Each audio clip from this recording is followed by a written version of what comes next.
Hello mga ka-Wonderham, ang video natin ngayon ay katanungan ni @ilove_Markiplier. Sabi niya, Kuya, paano to ma-checking?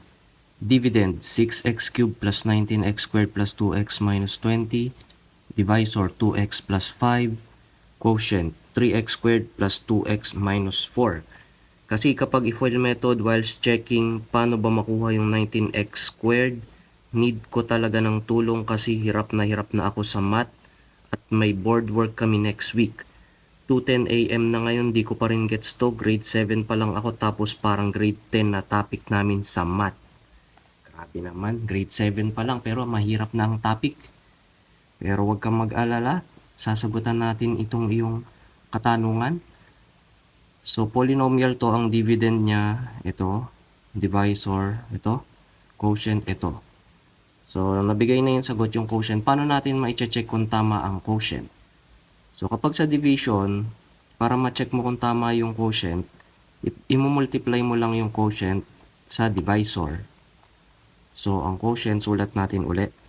3x squared plus 2x minus 4. I-multiply mo siya dito sa divisor. Dapat ang magiging sagot mo ay dividend. So, sulat natin yung divisor, 2x plus 5. So, multiply lang. Hindi na FOIL method ang tawag dito kasi ang FOIL method usually ginagamit lang siya kapag dalawang binomial yung iyong pinagmumultiply. Ito naman trinomial yung isa. So, hindi na FOIL method pero multiply pa rin. Gagawin lang natin, mumultiply natin yung bawat term. So, ito muna unahin natin itong 2x. Dito muna tayo mag-focus. Mumultiply natin yan dito sa tatlong term. So, 2x times 3x squared. So, multiply mo 2 times 3 equals 6. Tapos, x times x squared, x cubed. So, pinag-plus mo lang yung exponent nila kasi ang exponent ng x ay 1. So, next naman, 2x times 2x. So, 2 times 2 equals 4.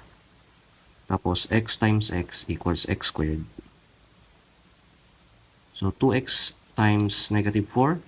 So, 2 times negative 4 equals negative 8. Kopyahin mo lang yung variable na x. So, na-multiply mo na siya sa lahat ng term. Ang sunod naman, ito naman kasunod. Itong plus 5. Ganon din, i-multiply mo siya dito sa unang term, sa pangalawa, at sa pangatlo. So, 5 times 3x squared. So, 5 times 3 equals 15. Tapos, kukopyahin natin yung x squared. So, 15x squared.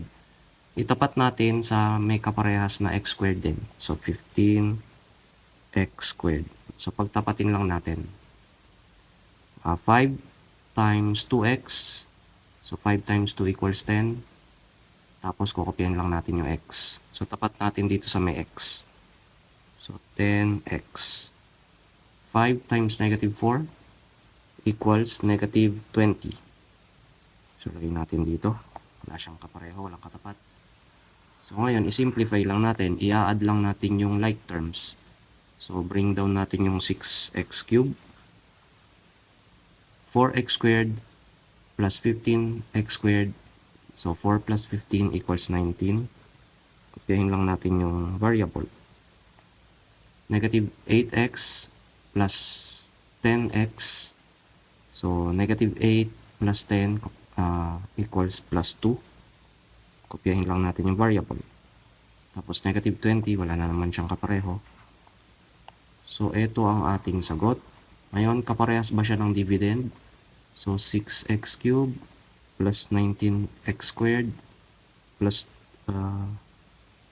tama ba ang kopya ko? Plus 2x pala. Excuse me po, 2x pala to. So, 2x, ito. Tama pareho, minus 20. So, parehas siya ng ating dividend. Ibig sabihin, na-check na natin na tama ang ating quotient sa ating polynomial division. So, yun lang po ang ating video for today. Kung may natutunan po kayo, please like, share sa inyong mga classmate, best friend, tropa at crush.